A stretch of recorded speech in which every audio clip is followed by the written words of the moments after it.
Madam Chairman, my name is Darrell Bowe. I live in the Livingston District. My apologies to this board.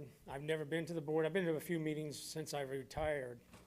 But when my kids were in this school system, I traveled most of my adult life protecting this nation. What I've seen here tonight and what I've heard tonight is embarrassing.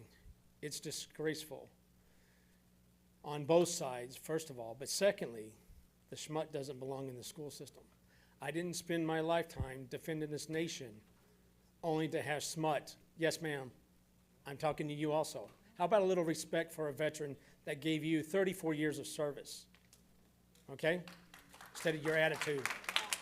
A nation that doesn't appreciate the sacrifice of veterans that have died in war to defend your rights. But the bottom line is this. I have a granddaughter in the educational system, and I don't want that being taught to her, my granddaughter. If I had a choice, I would pull her out and educate her at home. I encourage every parent to pull their children. When I came to the first day of school, I talked to the teachers of my children, and I would show support and let them know, don't bother calling the principal. Call me if you have any issues with my children.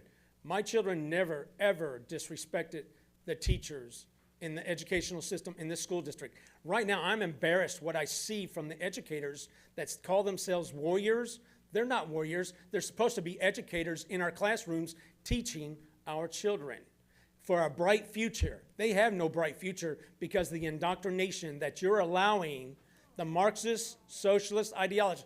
I worked in Cuba. I lived in Cuba for a year. I know what Marxism is. I lived in Panama City when Noriega took over his country and kicked the duly elected president out as a dictator. I've lived in those places. I know what dictators are. Some of you are acting like little dictators. These teachers ought to be of the utmost professionalism. When they come in here and speak, they should be representing a school district respectfully, and they're disrespecting the children and everyone, especially you. Especially you, ma'am. I'm going to tell you what. There's 3 things that were brought up tonight. Guns. They said guns are dangerous. I carried a weapon in defense of this nation for 34 years, and my gun never attacked anyone. You know why? It's because the person behind had the intent to harm people who are mentally ill. And some of you are mentally ill, obviously, ma'am. You need some help. You really need some help. You need to be addressed directly. And you as well, Shelley. Both of you. Y'all are mentally insane people. Okay, thank you.